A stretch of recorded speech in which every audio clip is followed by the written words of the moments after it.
અમેરિકામાં હમણાં bill pass થયું અને સિગરેટના પેકેટ ઉપર એવો કોઈ લખવું પડશે અમેરિકન કંપનીઝે કે cigarette smoking can kill you, is not injurious to health. એટલાથી હવે પતતું નથી એટલે કિલ શબ્દ વાપરવો પડશે.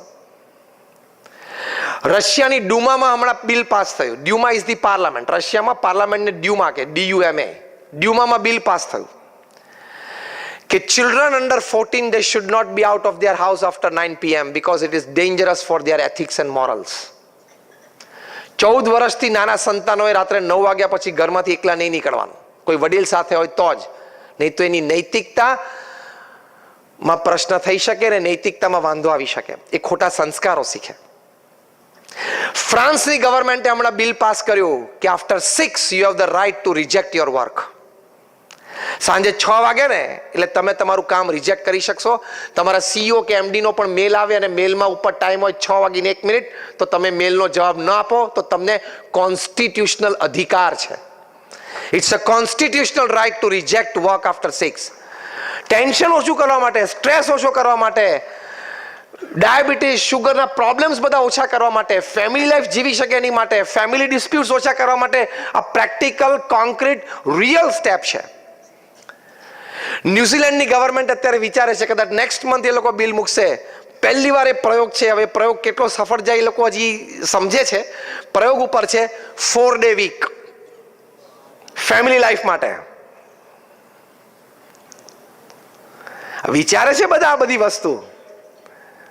આ બધું વિચારીને કંઈક અમલમાં મૂકીએ તો વિઝન ઓફ લાઈફ. બાકી ધડ દઈને 80 વર્ષ પૂરા થઈ જાય અને પછી ગયેલે પતી ગયું તો પતી જ જાય ને, તો પતવાનું જ છે. આ તો મેં તમને રિયલ કોન્ક્રીટ ગવર્મેન્ટ ડિસિઝન્સની વાત કરી છે. કોન્સ્ટિટ્યુશનલ રાઇટ્સ આપવાના છે સિટીઝન્સને. આ બધી આ વાત હકીકત છે. એટલે 8+8+8 ની વાત સાચી તો વિઝન ઓફ લાઈફ. અને છેલ્લી વાત એ કરવાની, the fourth part, as I said, you must be a staunch devotee of God as well. ભગવાનમાં પણ પૂર્ણ શ્રદ્ધા રાખવાની, ભગવાન પ્રત્યેની પણ ભક્તિ રાખવાની. Just because I am a sadhu, I am talking to you, it's not that. National international સેમિનાર્સમાં 50,000 થી પણ વધારે રિસર્ચ પેપર્સ પ્રેઝન્ટ થયા છે by men of science, by men of philosophy નહીં. ભગવતધારી કે શ્વેતાંબરધારીએ પ્રેઝન્ટ કરે એવું નથી. બાય મેન ઓફ સાયન્સ કે પ્રાર્થનાથી, મેડિટેશનથી, નામ સ્મરણથી, મંદિરે જવાથી, ભગવાનના દર્શન કરવાથી શારીરિક, માનસિક ને આંતરિક કેટલો લાભ થાય છે ને, એ બધી મોટી મોટી યુનિવર્સિટીઝમાં રિસર્ચ થયેલી છે. એટલે હવે તો આ વાતને કોઈ ડિનાય કરી શકે એમ નથી. વિઝન ઓફ લાઈફમાં છેલ્લી વાત આવે છે ભગવાન પ્રત્યેની પૂર્ણ શ્રદ્ધા અને ભક્તિ. આ વખતનું નોબેલ પ્રાઇઝ મેડિસિન માટે જેમને મળ્યું, 3 જણાને મળ્યું, જાપાનીઝ ડોક્ટર્સને.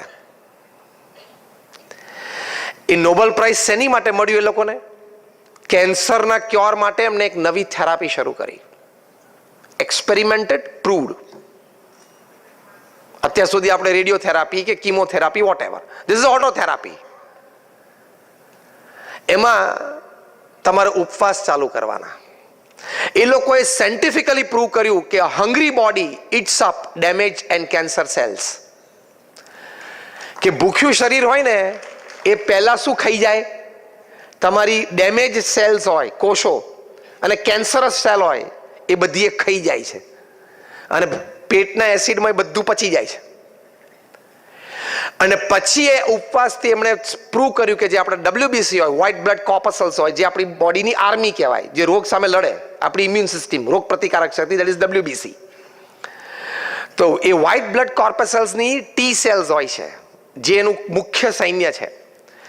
એમણે કહ્યું કે આ ઉપવાસ તમે જો નિયમિત કરો, 15 દિવસે એક વખત નિર્જલ ઉપવાસ કરો, પાણીનું ટીપું પણ નહીં પીવાનું આખો દિવસ, તો આ T સેલ્સનો પાવર એટલો બધો વધે છે કે એક ટી સેલ 1,000 કેન્સર સેલને મારી નાખે એટલી તાકાત એમાં આવે છે અને મારે છે.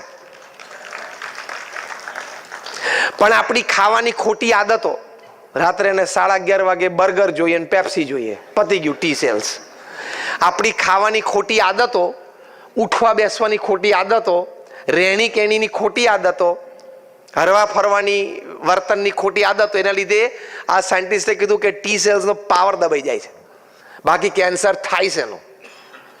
એટલો પાવર ભગવાને મૂકેલો જ છે અંદર. હવે આ વાત આ વર્ષે નોબેલ પ્રાઇઝ ફોર મેડિસિન જે વૈજ્ઞાનિકોને મળ્યું એ લોકોએ આ વાત સાબિત કરી. તો આપણા ઋષિ મુનિઓની વાત ઉપવાસની 15 દિવસે 11 કરવાની વાત સાચી કે ખોટી? આ મેં તમને એક વાત કરી, આવી મારી પાસે 500 વાતો સાયન્ટિફિકલી પ્રૂવડ વાતો છે, 500 plus. Out of 50,000 I have 500 પેપર્સની કોપીઝ મારી પાસે છે. હમણાં university of Pennsylvania, university of Philadelphia, એના 2 ડોક્ટર્સ, ડોક્ટર H.G. કોઈંગ અને ડોક્ટર એન્ડ્રુ ન્યુબર્ગ, હું આ બધું નામ સાથે બોલું છું, તમે ગૂગલ ઉપર જોઈ શકો છો. એ લોકોએ પ્રયોગ કર્યો કે ભગવાનના નામ સ્મરણથી લાભ શું થાય. લોકો કે મને આ લાભ થયો એમ નહીં, let us go scientific, absolute scientific. એ લોકોએ આખા અમેરિકામાંથી 4,000 વ્યક્તિઓને ભેગા કર્યા.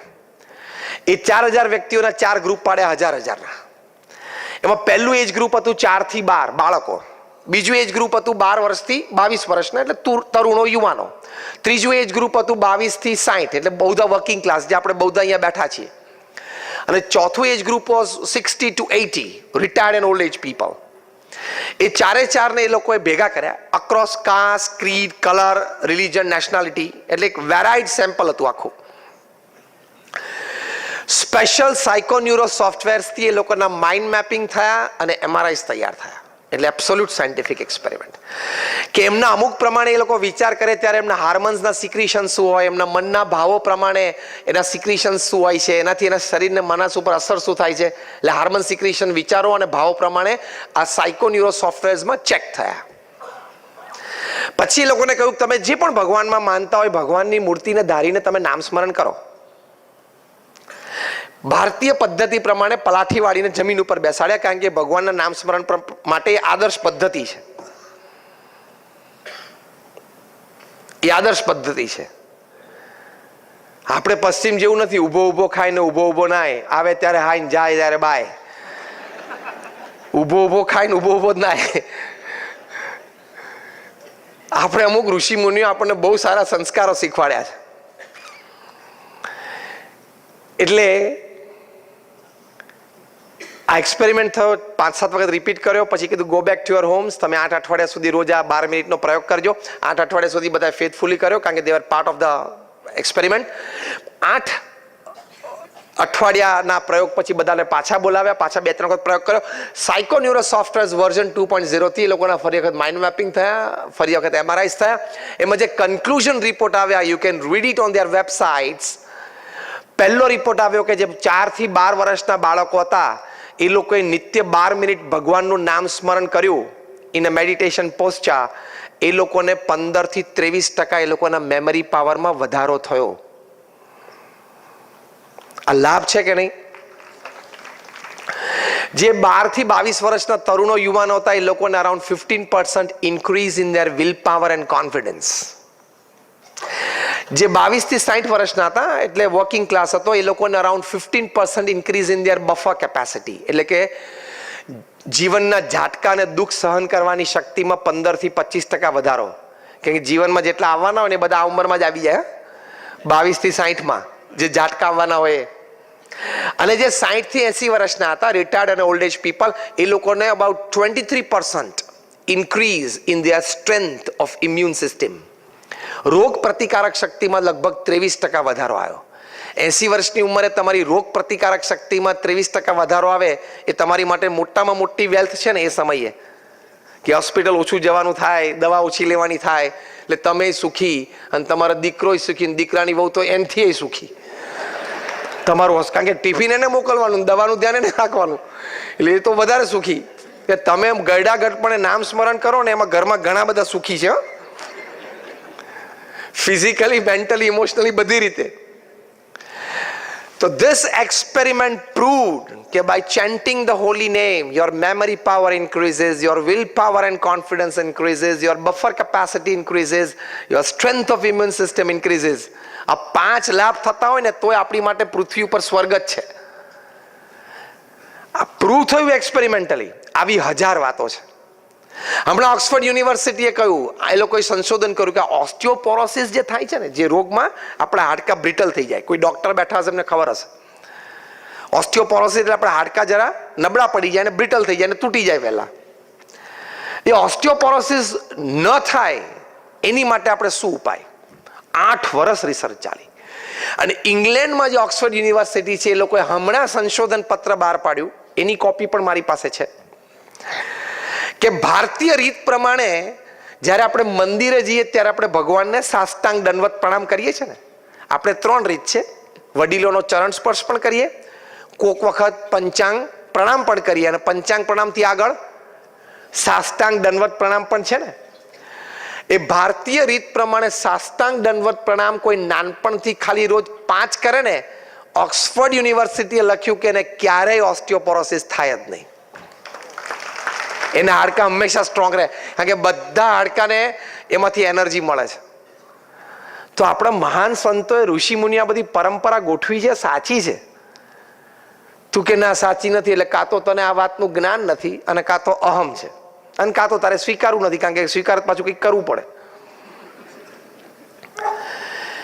એટલે ભગવાન વિશે કે ભગવાન સંબંધી કોઈ ક્રિયા વિશે કોઈ સંશય કરવો જ નહીં. More than 50% of it is scientifically proved and the rest 50% will get proved. વાત સાચી છે અને હજારો ભક્તોનો જે આંતરિક અનુભવ છે તો હકીકત છે કે ભગવાન પ્રત્યેની શ્રદ્ધાથી આ લૌકિક લાભ છે. ભગવાન પ્રત્યેની શ્રદ્ધાથી આપણા આત્માનું કલ્યાણ છે. That is the ultimate vision of life.